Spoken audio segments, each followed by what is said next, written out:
కుంభరాశి. కుంభరాశి అంటేనే మనకి నేచురల్ జోడాక్ సైన్లో లాభస్థానం. వీరికి అంటే కుంభరాశి వారు ఎవరు? ధనిష్ట నక్షత్రం 3-4 పాదాల్లో పుట్టినవాళ్ళు, శతభిష నక్షత్రం 4 పాదాల్లో పుట్టినవారు, పూర్వభాద్ర నక్షత్రం 1, 2, 3 పాదాల్లో పుట్టిన వారందరూ కూడా కుంభరాశి అవుతుంది. వీరికి ఈ మాసం సెప్టెంబర్ 1వ తారీఖు నుండి 30వ తారీఖు దాకా గోచార గ్రహాలు ఎటువంటి ఫలితాలు ఇస్తున్నాయి, రాష్ట్రాధిపతి ఎలా సంచారం చేస్తున్నాడు, ఆర్థిక పరంగా ఎటువంటి అనుకూలతలు పెరగడానికి ఏం చేయాలి అని అనేక విషయాలు తెలుసుకుందాం. కుంభరాశికి మనకి రాష్ట్రాధిపతి చూస్తే కనుక శని భగవానుడు, వ్యయాధిపతి కూడా శని భగవానుడు అయ్యి ఈ మాసం అంతా కూడా రాశిలోనే వక్ర సంచారం చేస్తున్నాడు.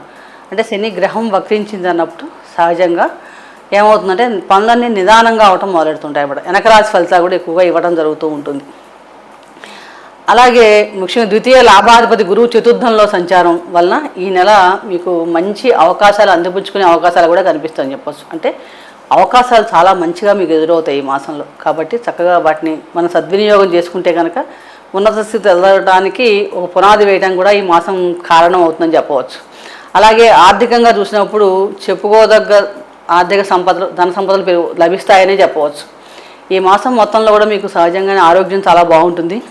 ముఖ్యంగా చాలా కాలంగా పెండింగ్లో ఉన్న పనులన్నీ కూడా నిదానంగా పూర్తి చేస్తారు. అంటే పెండింగ్లో ఏదైనా కార్యక్రమాలు ఎప్పటి నుంచో చేయాలనుకుంటున్నాయి అవన్నీ అలా పదార్థాన్ని కూడా ఆ పనులన్నీ కూడా చక్కగా ఈ మాసంలో మీకు పూర్తి చేస్తారు.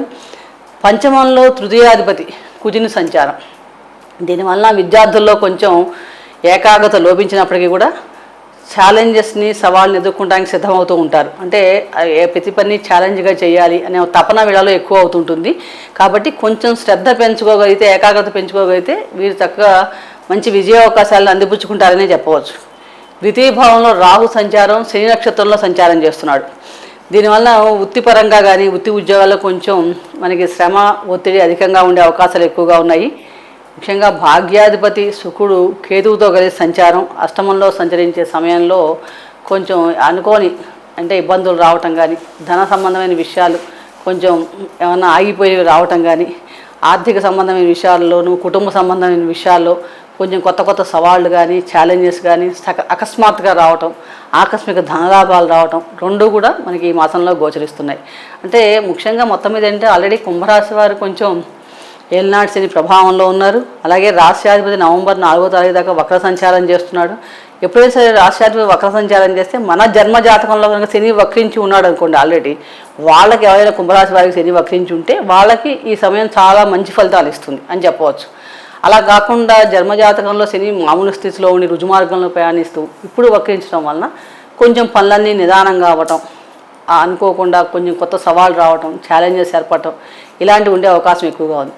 ద్వితీయంలో రాహు వలన ఏంటంటే మాటల్లో తెలియకుండానే మనకు ఒక రకమైన అహంకారం, ప్రయోజనం అన్నీ ఊహించుకోవడం ఒక రకమైన వస్తుంది. కాబట్టి దాన్ని తగ్గించుకుంటే మీకు ధనాదాయానికి ఎటువంటి లోటు ఉండదని చెప్పొచ్చు. ఎందుకంటే శని ఎక్కువ దాని గుణపాఠాలు నేర్పడానికి ఎక్కువగా మనకి ఏలినాటి శనిలో చూపిస్తూ ఉంటాడు ఆయన సామధాన దండోపాయాలు. కాబట్టి మనం అది గ్రహించి మన ఇగోని తగ్గించుకొని అహంకారం కూడా తగ్గించుకోగలిగితే కనుక రాహు సహజంగా అహంకారాన్ని ఇస్తాడు. కాబట్టి అది తగ్గించుకొని ఆ ఊహని మనం ఊహాజనితమైన ఊహించుకోకుండా ప్రాక్టికల్గా ఆలోచించి కనుక పనులు చేస్తే కనుక మీ ఆర్థికంగా మీకు ఎటువంటి లోటు ఉండదనే చెప్పవచ్చు. మొత్తం మీద చూస్తే ఏంటంటే కుంభరాశి వారికి చాలా మటుకు అనుకూలంగా ఉంది. అలాగే విద్యార్థులకు కూడా ముఖ్యంగా కొత్త కోర్సులు నేర్చుకోవడం, కొత్తగా ఛాలెంజెస్ తీసుకోవాలి, ఇంకా చేయాలి ఒక తపన పెరగడం ఉంది. కాబట్టి దాన్ని చక్కగా నిలబెట్టుకొని ఆ కాంపిటేటివ్నెస్ని మీరు కంటిన్యూ చేస్తే కనుక రాబోయే రోజుల్లో మీకు మంచి విజయ అవకాశాలు లభించడానికి కూడా అవకాశం ఎక్కువగా ఉంది. కాబట్టి మరింత అనుకూలత పెరిగి, గ్రహానుకూలత పెరిగి కుంభరాశి వారికి అనుకూలత పెరగాలంటే కనుక లక్ష్మీనారాయణ ఆరాధన ఎంత చేస్తే అంత మంచిది. అలాగే వెంకటేశ్వర స్వామి ఆరాధన చేసుకోవడం కానీ, తిరుపతి క్షేత్రం కుదిరితే ఎవరైనా దర్శించడం కానీ, తిరుపతి వెంకటేశ్వర స్వామి చాలా మంచి ఫలితాలు ఇస్తాయి. అలాగే గణపతి ఆరాధన చేయడం వలన చాలా మటుకు మీకు అడ్డంకులు, ఆటంకాలు నిదానంగా పనులు అభివృద్ధి కొంచెం స్పీడ్ పెరుగుతుందని కూడా చెప్పవచ్చు. నానబెట్టిన శనగల్ని కుదిరినప్పుడల్లా కూడా మీకు గోమాతకు తినిపించడం వల్ల కూడా ఈ మాసం అంతా కూడా మీకు అనుకూలతలు పెరిగి, గ్రహానుకూలత పెరిగి అనుకున్న పనులని సక్రమంగా సమంగా జరగడానికి అవకాశం ఎక్కువగా ఉంది. ఆ ఈశ్వర అనుగ్రహం వల్ల కుంభరాశి వారి మీద వర్షించాలని కోరుతూ సర్వే జనా సుఖినో భవంతు, శుభం భూయాత్. Hi, this is Siva Reddy, Tollywood movie and mimicry artist. ATV Health, ATV Devotional and ATV News. Please subscribe, like and share.